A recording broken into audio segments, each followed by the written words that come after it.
পশ্চিমবাংলার কালচার যা ছিল না, বুলডোজার রাজ আমদানি করার যে এই কারিগর এই বিজেপি, আমরা তা দেখলাম।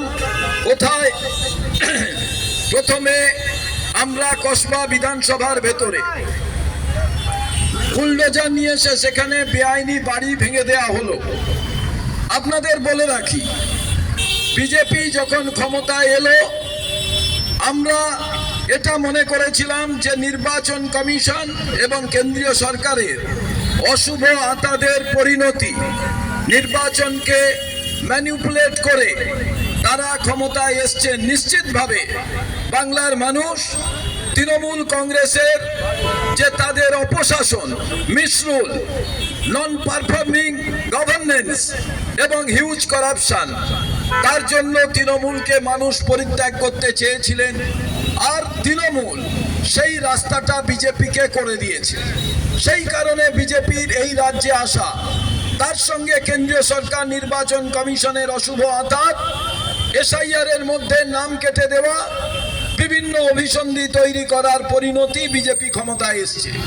কিন্তু আমরা এটা বলেছিলাম যে বাংলার মানুষের রায়কে সম্মান জানিয়ে এই সরকারকে আমরা সমর্থন করছি পূর্ণ মাত্রায়। তার কারণ আমরা দেখতে চাই এই সরকার মানুষের জন্য কি করে।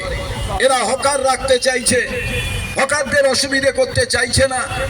এরা বলছে গ্যাসের দাম 450 টাকা করে দেব, খুব ভালো কথা। এরা বলছেন গরিব মানুষের বাড়ি করে দিয়ে সোলার লাইট লাগিয়ে দেব। এরা বলছেন যে আমরা ক্ষমতা এলে চাকরির ব্যবস্থা করে দেব। তো এইগুলো দেখে আমরা দেখতে চেয়েছিলাম প্রথম 30 দিন, তারপরে 60 দিন, তারপরে 90 দিন। কিন্তু আমরা দেখলাম প্রথমেই এনারা এসে বুলডোজার চালানো শুরু করে দিলেন এবং বেআইনি বাড়ি ভাঙছেন। আমরাও বেআইনি বাড়ি চাই না, কিন্তু আমরা জানতে চাইছি এই বেআইনি বাড়িটা তৈরি করলো কারা, এর পেছনে কারা তাদের নকশা অনুমোদন করলেন, কারা মিউটেশন সার্টিফিকেট দিলেন, কারা কাউন্সিলর ছিলেন, কারা মেয়র পরিষদ ছিলেন, কারা পৌরসভা চালাচ্ছিলেন, এই ডিপার্টমেন্টের মন্ত্রী কে ছিল এবং সেই মন্ত্রী গোষ্ঠীর মিটিং কারা বসতেন ক্যাবিনেটে, আমরা জানতে চাইছি। আজকের যিনি মুখ্যমন্ত্রী, তিনি তো একসময় তৃণমূল করতেন। এই বেআইনি বাড়ি তো তৈরি হয়েছিল তৃণমূলের সময় এবং সে সময় ক্যাবিনেট মন্ত্রী হিসাবে মন্ত্রী গোষ্ঠীর যে মিটিং হতো তাতে থাকতেন। তো বেআইনি বাড়ি ভাঙবেন আর বেআইনি বাড়ির অনুমোদন যারা দিলেন তারা গ্রেপ্তার হবেন না, এ কোন ধরার কথা? এখন পাড়ায় এই সমস্ত আইন চলে। একটু আগে নাসির সাহেব তিনি এখানে আইনগুলো ব্যাখ্যা করছিলেন। স্ট্রিট ভেন্ডার অ্যাক্ট, সেই অ্যাক্ট মেনে তো চলতে হবে। আমরা কি বলেছিলাম? আমরা বলেছিলাম যে দেখুন, বেআইনি বাড়ি ভাঙতে গেলে প্রথমে যাদের টাকা আছে, যারা প্রভাব প্রতিপন্ন মানুষ, যারা ইনফ্লুয়েন্স ম্যান, মানিড ম্যান, যাদের অনেক ক্ষমতা, সেই সমস্ত লোকের যে বেআইনি যতটা বাড়ি আছে আগে ভাগুন। ওই সোনাপাপ্পু, ওই রামশ্যাম, যদুমধু 5 জনের ভেঙে দিয়ে গরিব মানুষের অনেকগুলো ভেঙে দিলেন। এটা কিন্তু কোনো কাজের কথা নয়।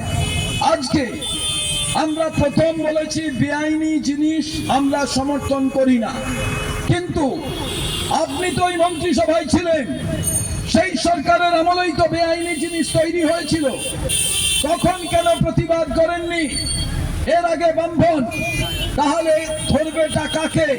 আমরা তো 48 বছর ক্ষমতায় নেই কংগ্রেস, আমরা তো কোনো বেআইনি করিনি।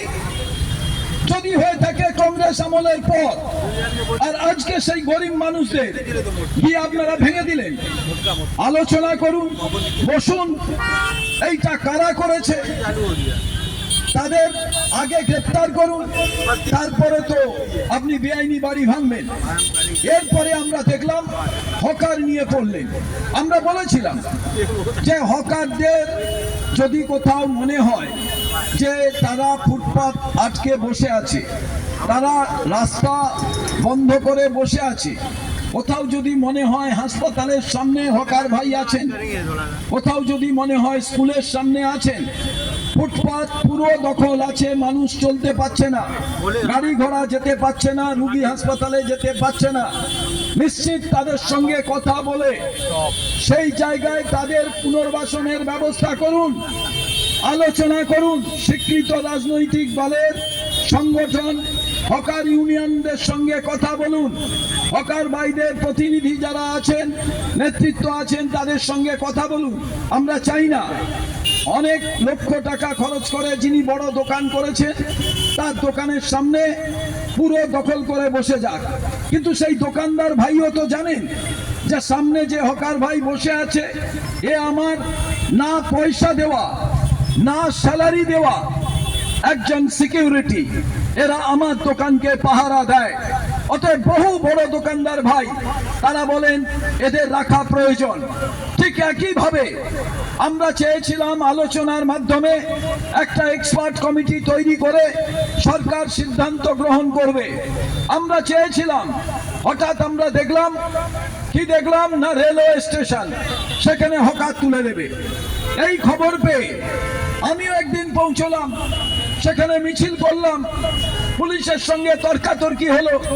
আমরা বললাম কি করতে চাইছেন, রেলওয়ে স্টেশনের ভেতরে হকার তুলে দিয়ে আপনাদের লাভ কি হবে? কোনো প্যাসেঞ্জার তো কোনো অভিযোগ করছে না।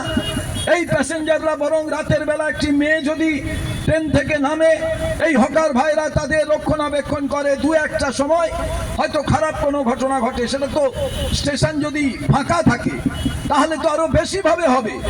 এই হকার ভাইরা তো রাত পর্যন্ত তারা সিকিউরিটির কাজ করে।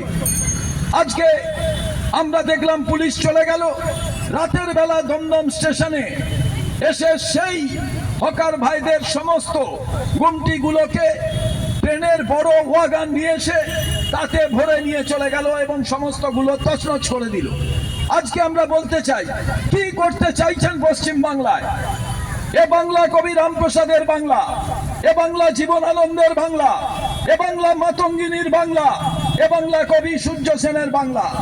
এ বাংলার মাটিতে দাঁড়িয়ে আজকে কিন্তু এইভাবে গরিব মানুষের ওপরে অত্যাচার করা যাবে না। তার কারণ আপনাদের জানা প্রয়োজন যে এই রেলওয়ে স্টেশনটা কাকে দিতে চাইছেন? আদানিদের, যে তারা বড় করে সুন্দর স্টল সাজাবে, বিউটিফিকেশন হবে রেলওয়ে স্টেশন। আপনারা গঙ্গার পাড় দিয়ে দিতে চাইছেন, আর গঙ্গার পাড়ে দাঁড়িয়ে আপনি একটু হাওয়া খাবেন হবে না। এই গঙ্গার পাড় এবার দিয়ে দিচ্ছে এরা সেই সমস্ত বড় ব্যবসায়ীদের। এবার গঙ্গা জল নিতে গেলেও ওই হিন্দু ভাইদের